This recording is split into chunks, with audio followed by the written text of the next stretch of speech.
Olá, tudo bem com você? Seja bem-vindo a mais um vídeo em nosso canal. Pessoal, tudo bem com você? Comigo está tudo bem, espero que com você esteja também.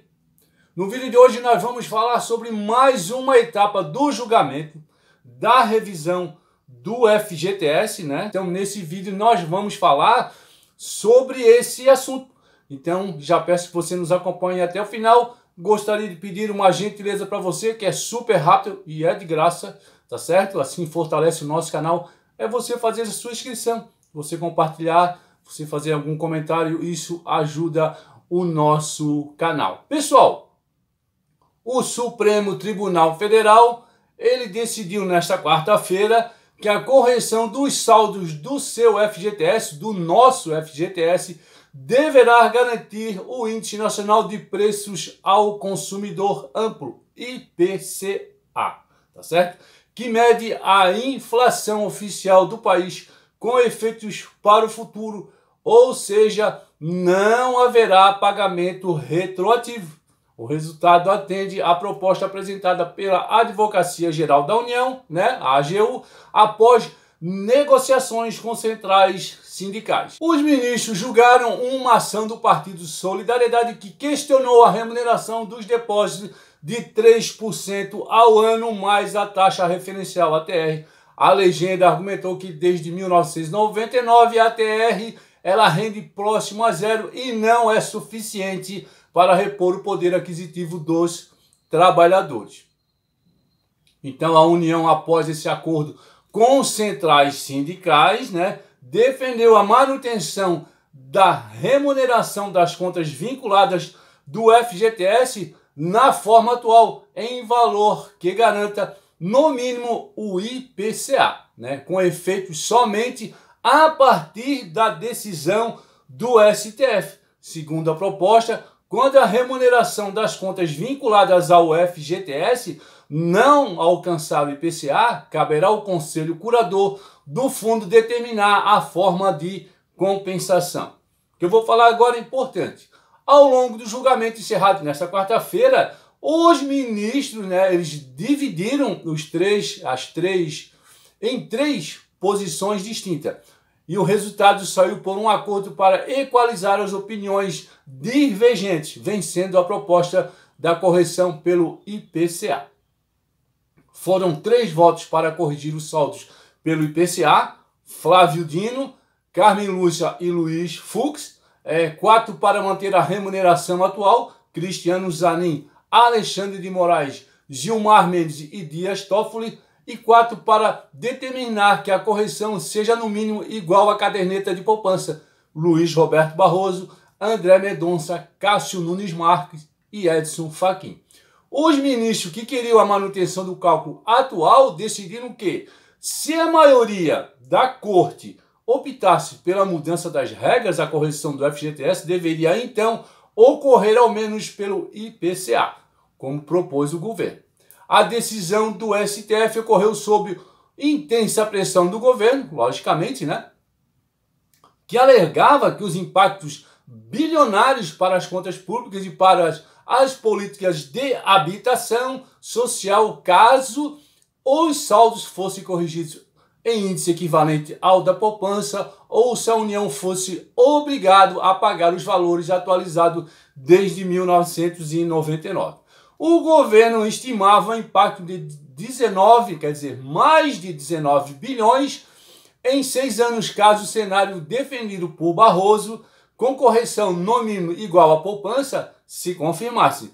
Se o STF mandasse corrigir os saldos segundo a inflação desde 1999, a estimativa de impacto para os cofres públicos seria significativamente maior, de até 295 bilhões. O ministro da AGU, Jorge Messias, comemorou o resultado do julgamento. A decisão de hoje, quarta-feira, né, do Supremo representa uma vitória para todos os envolvidos na discussão da ação julgada. Ganham os trabalhadores, os que financiam suas moradias e os colaboradores do setor da construção civil, afirmou em nota.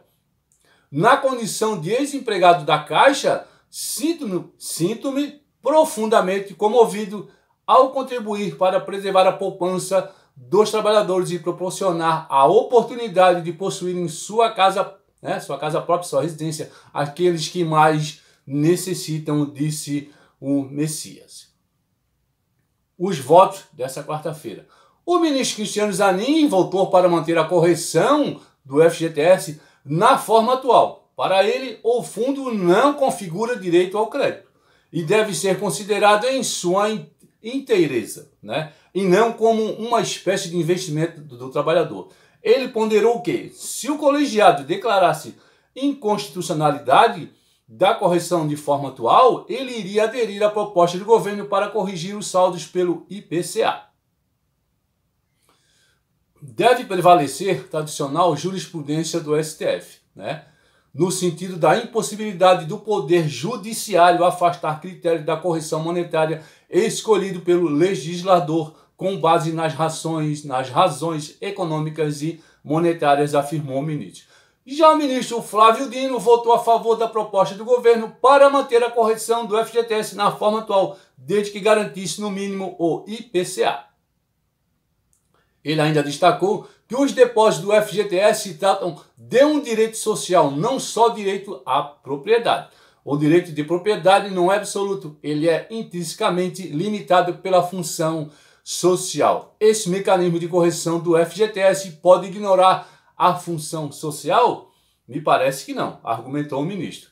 Dino ainda ressaltou a importância dos saldos do FGTS para o funcionamento da habitação popular, para quem ganha mais há condições maiores do empregador. E esse dinheiro compõe o fundo com uma ação social que beneficia mais os pobres, disse Flávio Dino. O ministro Alexandre de Moraes também voltou para manter a correção na forma atual, a 3% ao ano mais a ATR. Assim como Zanin, ele ponderou que, caso o colegiado declarasse inconstitucional o uso da TR para remunerar os depósitos, ele iria aderir à proposta do governo para pagar no mínimo o IPCA. Ele argumentou que o FGTS tem uma natureza híbrida institucional, que tem dupla finalidade, a individual e a social.